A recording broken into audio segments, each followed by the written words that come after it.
Assalamualaikum warahmatullahi wabarakatuh. Perkenalkan, nama saya Zakia Awalia.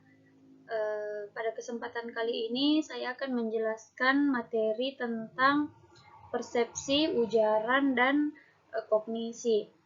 Oke, lanjut saja. Apa itu persepsi? Untuk definisi atau pengertian persepsi yaitu adalah suatu proses kognitif yang dialami oleh setiap individu dalam pemilihan, pengorganisasian, penginterpretasian, dan penafsiran masukan-masukan informasi dan sensasi yang diterima melalui penglihatan, pendengaran, penciuman, sentuhan, perasaan, dan penghayatan sehingga menghasilkan suatu gambaran yang bermakna tentang dunia ini.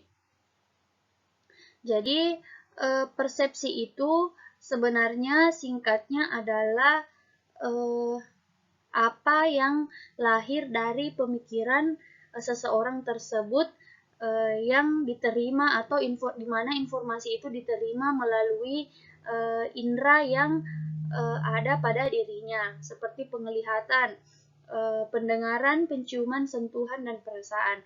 Jadi dari ke semua indera tersebut, apa yang dia rasakan, apa yang didapatkan, dia mengirimkan informasi melalui proses kognitif sehingga membuat atau menghasilkan gambaran yang bermakna. Untuk proses terbentuknya persepsi, jadi proses terbentuknya persepsi itu pertama adalah perhatian selektif. Jadi orang yang mendalami sangat banyak rangsangan setiap hari. Jadi ketika seseorang mengalami rangsangan yang sangat banyak setiap hari, itu dapat menimbulkan persepsi. Misalnya, ketika seseorang merasa sakit, itu pasti persepsi yang muncul pada saat itu, misalnya, oh dia terluka, atau dia terkena sesuatu yang menyebabkan rasa sakit itu. Padahal itu hanya persepsi karena belum diketahui pasti apa penyebab dari rasa sakit tersebut. Kemudian distorsi selektif, jadi kecenderungan menafsirkan informasi sehingga sesuai dengan prakonsepsi kita. Jadi persepsi itu juga cenderung menafsirkan informasi yang kita dapatkan. Dan yang terakhir, ingatan selektif. Orang akan melupakan banyak hal yang mereka pelajari, tapi karena adanya ingatan selektif, orang akan cenderung mengingat hal-hal baik terhadap sesuatu. Jadi ingatan selektif ini dia berperan dalam melupakan banyak hal yang menurut seseorang tersebut tidak baik, sehingga dalam ingatan seseorang itu cenderung mengingat hal-hal baik saja yang terjadi di dalam satu hari itu. Kemudian jenis-jenis persepsi ada 5, yaitu persepsi visual yang dilihat secara wujud atau visualnya, persepsi perabaan yang dimana persepsi itu atau hal-hal informasi itu yang terbentuk melalui meraba. Kemudian yang kedua, auditoria atau pendengaran. Kita mendengarkan sesuatu, kemudian kita menciptakan informasi atau hal itu kita kembangkan melalui padahal dasarnya hanya pendengaran. Kemudian yang keempat, penciuman. Yang kelima, pengecapan. Jadi dari semua jenis persepsi ini, apabila kita mengalami hal tersebut, itu mampu menggiring kita pada persepsi kita terhadap sesuatu yang kita rasakan. Nah, mengapa persepsi mempengaruhi komunikasi? Jadi menurut Deddy Mulyana dalam buku Ilmu Komunikasi Suatu Pengantar, persepsi adalah inti dari komunikasi. Disebutkan bahwa demikian karena persepsi yang tidak akurat membuat seseorang tidak bisa berkomunikasi dengan efektif. Ada 3 alasan mengapa persepsi mempengaruhi komunikasi. Yang pertama adalah persepsi adalah inti dari komunikasi. Persepsi menjadi penentu apakah seseorang akan memilih atau mengabaikan pesan. Jadi ketika persepsi seseorang terhadap pesan atau komunikasi tersebut buruk, dia akan merespon tidak bagus. Tapi ketika persepsi seseorang itu positif, maka dia akan merespon dengan bagus. Jadi komunikasi memang intinya ada pada persepsi. Yang kedua, kecermatan proses persepsi terhadap stimulus indrawi akan berpengaruh pada keberhasilan komunikasi. Dan yang ketiga, persepsi membantu individu menentukan makna kata serta isi pesan yang sedang dikomunikasikan. Jadi, dalam berkomunikasi, terkadang apa yang diucapkan lawan bicara kita, kita menafsirkan atau kita menentukan makna dari apa yang dia katakan, sehingga komunikasi kita dapat berjalan lancar dengan adanya persepsi tersebut. Nah, kemudian materi yang kedua adalah ujaran. Jadi, ujaran adalah kalimat yang dilisankan. Jadi, ujaran itu adalah kalimat yang dilisankan, yang kita ucapkan secara langsung. Jadi, produksi ujaran adalah proses penerjemahan pemikiran ke dalam ujaran. Jadi, ujaran itu proses penerjemahan pemikiran dari apa yang kita pikirkan, kita terjemahkan ke dalam ujaran, kita mengucapkan hal tersebut. Ini termasuk pemilihan kata, pengaturan bentuk kata, tata bahasa yang relevan, dan kemudian artikulasi suara yang dihasilkan oleh sistem motorik menggunakan alat vokal. Jadi ujaran itu mencakup semua sistem motorik yang menggunakan alat vokal.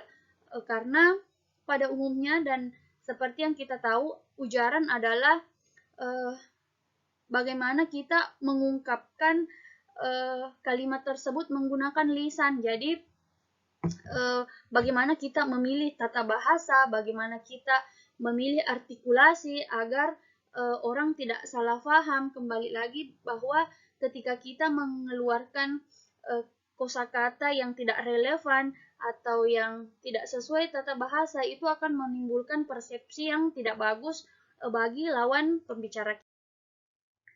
Nah, untuk tindak ujaran, dia terbagi menjadi 5. Yang pertama, representatif. Jadi, ujaran representatif adalah bentuk ujaran di mana hal yang diujarkan itu adalah sebuah kebenaran atau sebuah pernyataan. Jadi, pada umumnya dari semua ujaran memang yang paling umum digunakan adalah ujaran representatif. Kita mengujarkan sebuah pernyataan atau fakta. Misalnya, kata guru kita harus mengerjakan tugas halaman 20.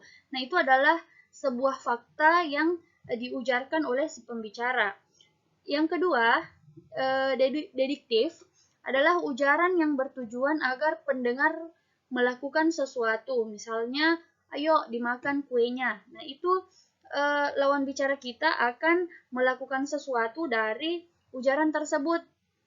Atau misalkan, silahkan ditutup pintunya, atau silahkan dibuka alas kakinya, itu akan memberikan efek terhadap lawan bicara kita berupa perilaku yang akan dia lakukan atau pekerjaan yang akan dia kerjakan dari ujaran kita. Yang ketiga, komisif adalah ujaran yang perintahnya ditujukan ke pembicara itu sendiri. Jadi untuk komisif, itu ujaran perintahnya kebalikan dari dediktif. Jadi dediktif tadi kita memerintahkan seseorang untuk melakukan sesuatu. Kalau komisif itu kita memerintahkan, sebenarnya bukan memerintahkan, tapi kita lebih menekankan ke diri kita sendiri. Misalnya, untuk contohnya, saya berjanji tahun depan saya akan menjadi juara kelas. Nah, itu adalah sebuah kalimat pernyataan di mana kita menginstruksikan ke diri kita untuk menjadi juara kelas pada tahun depan. Kemudian yang keempat, ekspresif, ujaran yang mengekspresikan keadaan psikologis seseorang terhadap sesuatu, seperti ucapan terima kasih dan minta maaf. Jadi, ujaran ekspresif itu ketika kita berterima kasih, kita menyertai dengan ekspresi yang bersyukur, tersenyum, bahagia, atau ketika minta maaf kita menyertai dengan ekspresi yang merasa bersalah, menangis, dan lain-lain.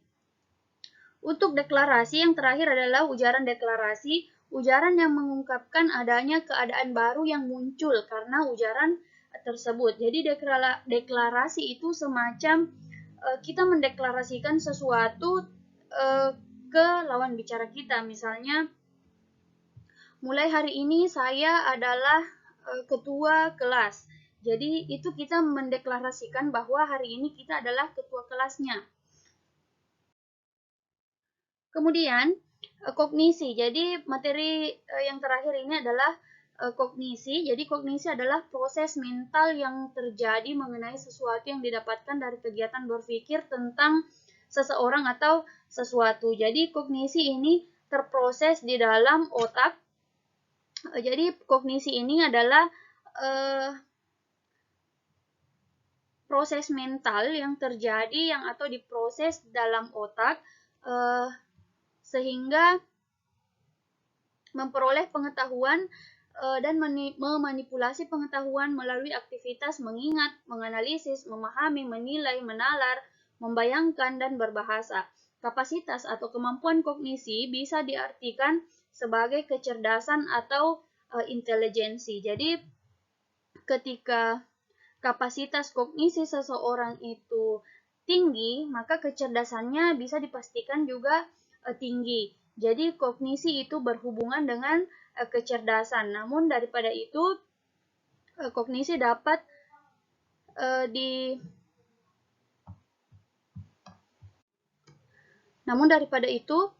kognisi dapat dihubungkan dengan bahasa karena bahasa itu dimulai dari kemampuan berpikir.